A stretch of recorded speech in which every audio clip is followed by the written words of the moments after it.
Hai guys, welcome back to my YouTube channel. So, ini di part 2-nya. Panjang memang ya, karena semua itu tidak diduga-duga guys. Jadi, penyakit ini tiba-tiba juga datangnya. So, kita lanjut di tanggal 19 Mei. Sorenya menggigil, terus karena aku gak kuat, akhirnya minta mama buat urut. Karena aku paling takut banget sebenarnya kalau misalnya udah masuk IGD, apalagi dirawat kayak gitu-gitu. Mendingan demamnya, terus batuknya juga agak reda, tapi malah menggigil lagi malamnya guys. Akhirnya aku gak kuat ke puskes. Terus karena yang aku takutin kalau misalnya aku dirawat di tanggal itu juga, besoknya tuh ulang tahunnya Rafa, aku mau ikutan. Gak mungkin dong, lagi happy tiba-tiba ada yang sakit kan.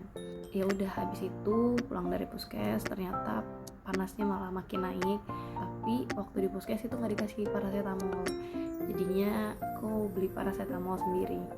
Terus juga mulai dari situ aku udah nggak bisa tidur dengan nyenyak karena udah mulai batuk-batuk juga, itu yang bikin aku nggak nyaman. Terus tanggal 20-nya aku ambil hasil lab sama hasil ronsen, dan ya ini hasilnya. Terus habis itu aku ke dokter penyakit dalam, dia bilang aku di ACC buat operasi ganglion, tapi minggu depan aku harus dirujuk ke RSCM.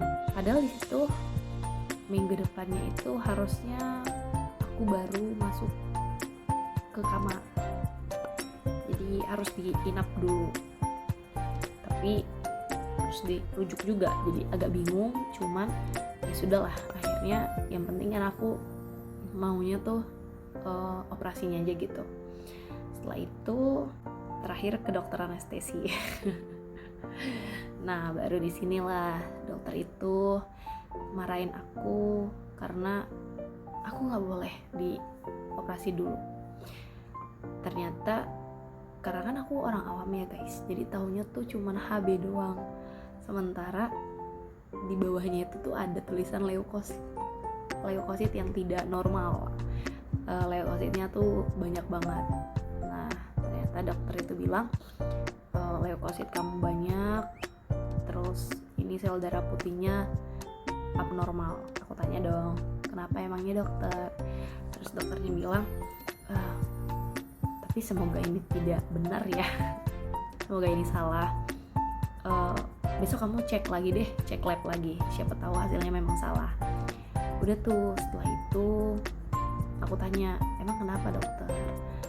Kalau misalnya ini hasilnya benar, kamu itu ada kelainan darah, namanya leukemia, kanker darah. So, nanti aku taruh di sini pengertiannya. Aku nangis di depan dokternya. Dokternya bilang, kamu harus semangat, semoga aja ini hasilnya salah. Pokoknya besok kita tes lagi aja. Udah, setelah dari situ masih shock.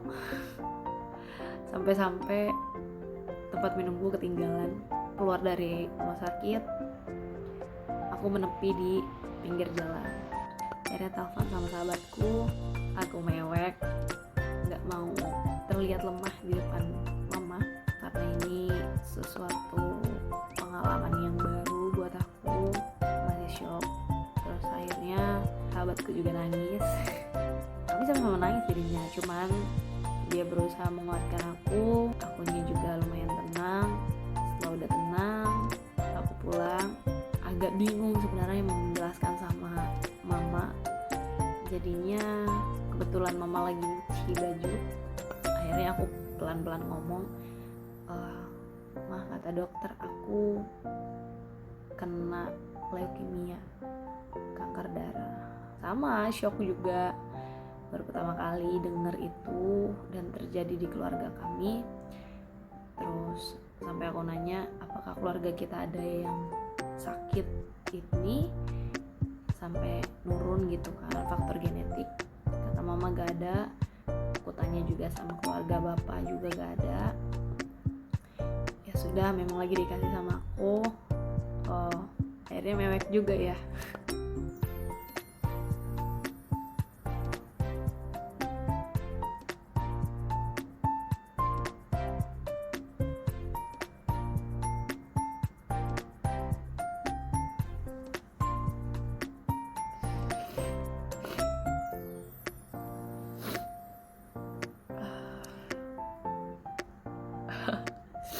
akhirnya nangis juga, nangis bareng.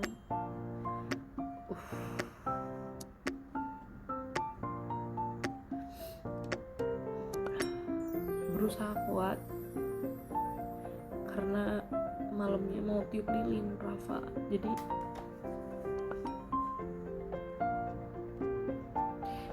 aku berusaha buat tidak memperburuk suasana, tapi sorenya aku ngedrop lagi.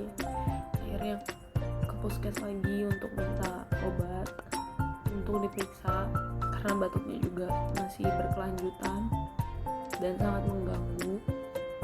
Akhirnya dikasih obat batuk juga. Terus pulangnya menjelang malam, akhirnya kami tiup lilin bareng-bareng untuk ulang tahun Rafa. Ini waktunya. Birthday to you, happy birthday to you.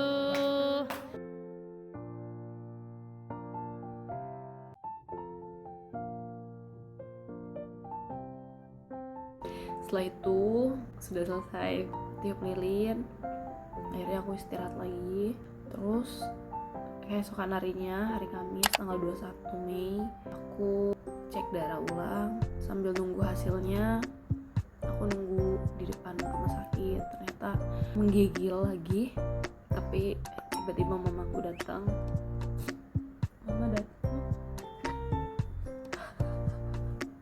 Terus mama datang, padahal nggak aku telepon, nggak aku chat juga, tapi mungkin feeling seorang ibu itu kuat.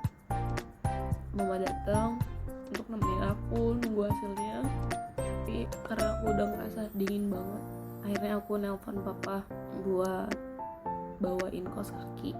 Setelah itu chat juga sama sahabatku Nisa dan dia marah karena aku nggak ke IGD langsung. Akhirnya setelah udah parah menggigilnya, dia suruh aku ke IGD. Akhirnya aku ke IGD cek. Sebelum itu papa udah datang bawa kaos kaki. Akhirnya ke IGD dicek suhunya 39,5 derajat. Terus juga dokternya lihat hasil lab aku yang kemarin. Terus dia juga sampai marah-marah kenapa dikasih obatnya cuman ini sama dokter penyakit dalam, karena dia juga tahu leukositku tinggi.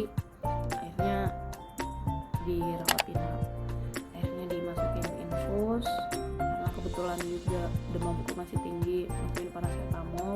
Setelah itu siangnya aku masuk kamar, sorenya aku dijenguk sama temen kerjaku Halimah sama Kak Tenri. Terima kasih untuk Halimah sama Kak Tenri yang udah jenguk. Malamnya dijenguk sama Ito Esther dan Ito Maria. Makasih Ito.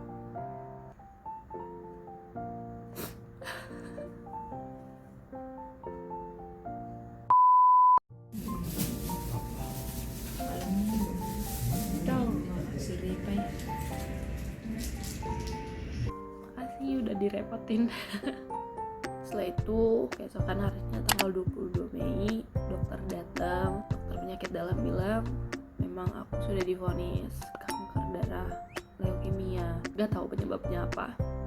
Terus juga aku tanya karena pola makan atau gimana, dokter katanya memang lagi dikasih ke kamu aja.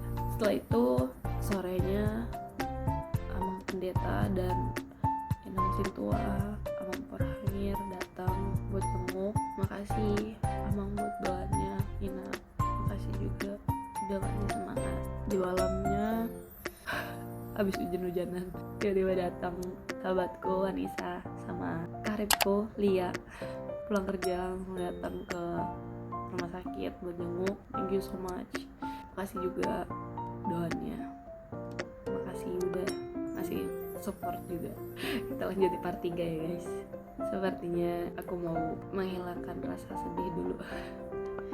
So see you di part 3. Bye bye.